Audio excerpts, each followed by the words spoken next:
Welcome to the reptile room and our little slice of the rainforest. I wanted to show you another important principle, and that is conveying the full story. Now, these little cuties in here are poison dart frogs. They're a tiny little subject. You might think the first option is going to go straight to a macro lens.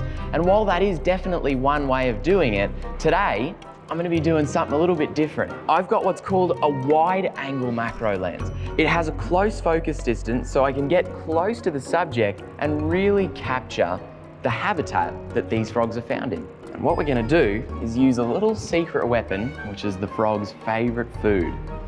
They love their little ants and bugs and stuff like that. Already, they're getting keen. At no point am I focusing in on just the frog itself. So when I come down here, I'm really trying to get all of that foliage in the background here. Now, this is really important because often the tendency is to zoom right on to his little head, and that's fine. But it's really special to be able to get everything else going on in the background, and it tells more of a complete story about your subject. So never be afraid to take the wide angle out and see if you can get a little bit closer. All right. Now, when you're a photographer, you end up putting yourself in very awkward positions. You got to become the subject, become the frog. All right, on to the next one. See you, mate. See you, little frogster. Have a good one. The last core principle that I want to teach you guys is knowing your subject and how to capture images of more difficult animals. Now, birds can be incredibly challenging because let's face it, they're never holding still.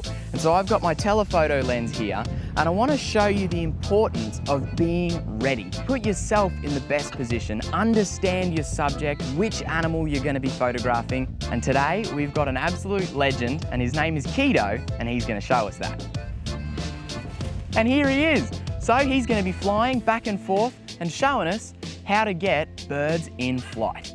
So of course, it is a little different to how you find these guys in the wild, but it still gives you a really good idea of what you need to do and what settings you need to use to be able to capture that fast motion. It's all about fast shutter speed and being ready for that shot. I can't stress it enough. With wildlife photography, you might have a bird flying straight at you, so you always got to be ready to go. Okay, here comes the first flight. Now you can hear when I'm shooting, I've got a fast shutter speed. So that means the camera, when it takes a photo, it captures that action really quickly. If this was in the wild, and I wouldn't know when he's going to fly, I'd actually set it to an automatic ISO setting. So that means you can be ready for any situation. So if I'm just walking around in the bush and all of a sudden a bird starts flying, I don't have to think about settings. I've got it set, automatic ISO, the aperture I want. So that means I can start shooting, never want to miss that first shot. It's usually the best stuff. All right, let's go for another flight. Here we go. Good stuff, mate. Oh, great stuff. So you really want to try to be as minimal invasive as possible. You know, you want to kind of become part of the environment and understand how they operate and how you can get as close as possible to them without disturbing them in any way. Oh, great stuff. You did well. Oh, look at those wings. Good job. All right, well, thanks very much, guys. Have a good day, Keto. See you, mate. Good job. Hey guys, welcome back into the editing suite. I'm going to start with the macaw, and this is really going to show you what I was talking about, understanding your subject. Now, this was all about understanding the way in which these animals move. You have to sort of, in a way, predict at what point those wings are going to be completely stretched. Macaws will kind of have wings stretched, they tuck their wings back in, push their elbows forward, and then they come out with another one. And so that long extension, that is when you want to get the shot.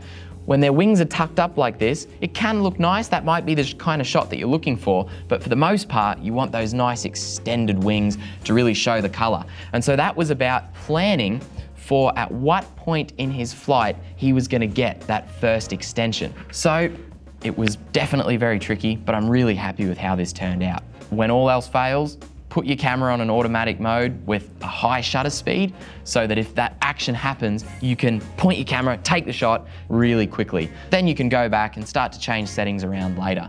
But for something like this, you want to be very, very versatile. So that's the first one. Now, the last principle that we learnt about was telling a story. Photography at its heart is trying to tell a story about whatever subject you're capturing, whether that's a person, whether it's a place, or in my case, most of the time, it's a little animal. Now, this is one of the shots I got. This is exactly what I was talking about. I could have gone for the zoom in, really nice and tight, and gotten a pretty good full shot of this guy, and that works. I can always crop in and have this guy full frame. But I decided to focus on him and then actually pull the image out of it, zoom all the way out, and it shows you the entire story. It shows that he's in this beautiful rainforest habitat. You can see the nice little rocks behind him, a little friend there. I think that's another frog just poking his little head out over there. And you can really see the entire story. And it is very important when you're taking a shot to think about first, what do you want to showcase? And in this shot, I wanted to showcase the habitat. Well, there you have it. Those are the 4 main principles of photography that I think about before I go into any shoot. But I really want to stress that this is just a guide. I hope that you can learn something from it, but I really want you guys to make it your own. Beauty is in the eye of the beholder. So whatever you want to photograph, however you want to go about it, don't let anyone tell you that you have to follow any kind of strict rules.